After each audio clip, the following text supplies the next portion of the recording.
check out what a little power shopping can do. Who are you? They call me Mr. Fixit.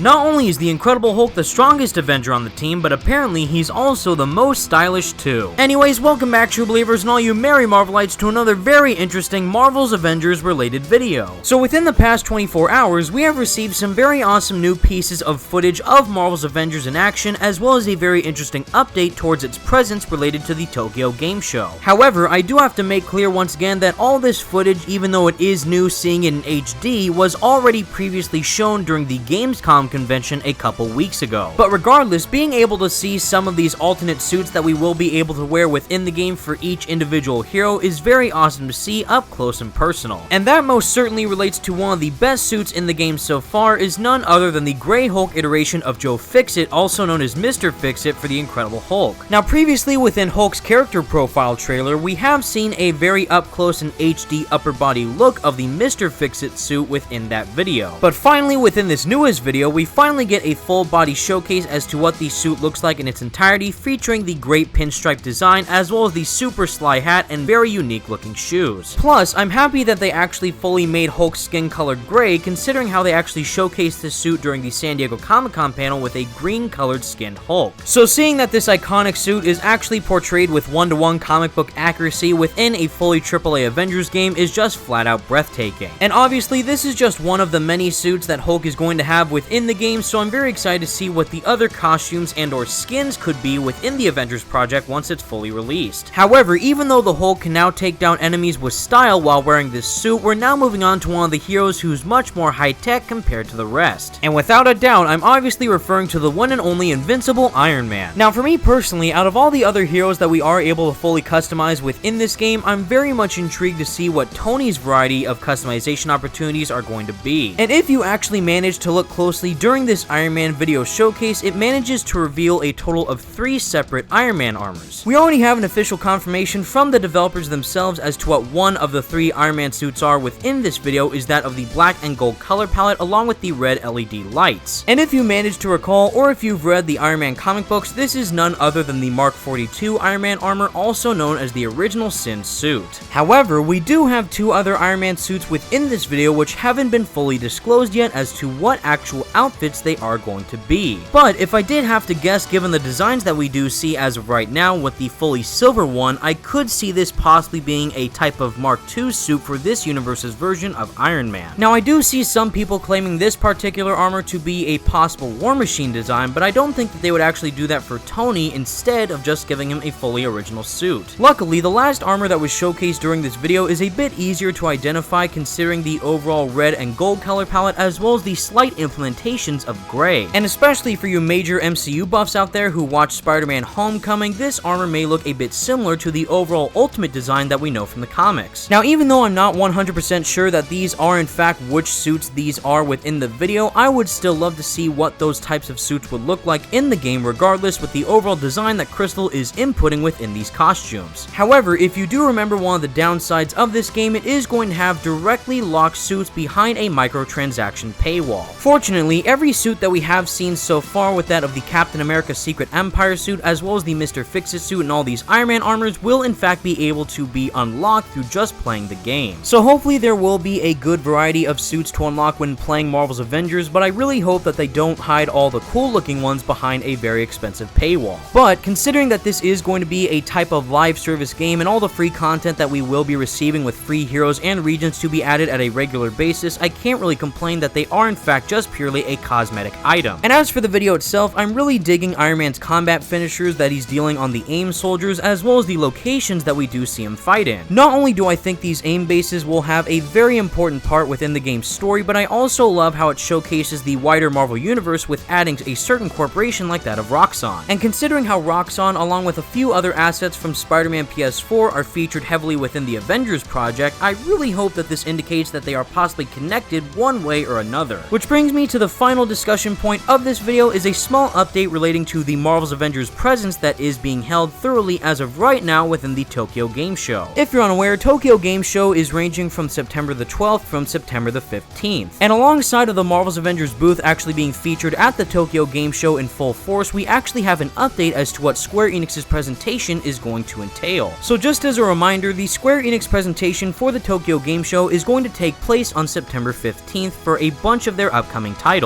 And as you can see from the description right here relating to what the Marvel's Avengers segment is going to feature, not only does it fully give a rundown as to what the game actually is, but the final paragraph actually discusses what the presentation will actually have in store. And as the final line of that paragraph states, and on stage introduce the world of this work with the developers. Now previously, it was stated that we could possibly be seeing a brand new trailer for the Avengers project be revealed during the presentation that PlayStation is featuring for the Tokyo Game Show during Square Enix's event. And considering that the game is going to have some exclusive benefits tailored to the PS4, I really hope that they actually discuss what those benefits are going to be within this game. And whether or not it turns out to be Spider-Man, I'm not entirely sure, but I just really hope that they do a really cool deep dive for this game for a lot of people, not only showcasing some old footage, but also hopefully some brand new stuff as well. But I guess we're just gonna have to wait and see until September 15th to find out for sure. And until that time comes, everyone, that's the video I have for you today, and please let me know all your thoughts in the comments section down below. What do you think about all these suits relating to Marvel's Avengers characters like Iron Man and Hulk, and what do you think the upcoming presentation for Marvel's Avengers is going to feature on September 15th? I can definitely see the fact that this game will feature a plethora of alternate suits to wear as a huge marketing point for this game, considering the amounts of heroes and customization opportunities every single character will feature. So fingers crossed that everything works out within the long run. And until next time, everyone, thank you all so much for watching, stay merry Marvelites, and peace out.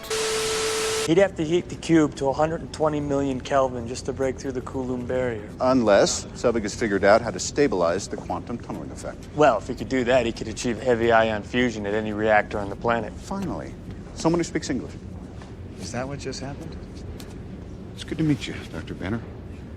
Your work on anti-electron collisions is unparalleled, and I'm a huge fan of the way you lose control and turn into an enormous green rage monster. Thanks.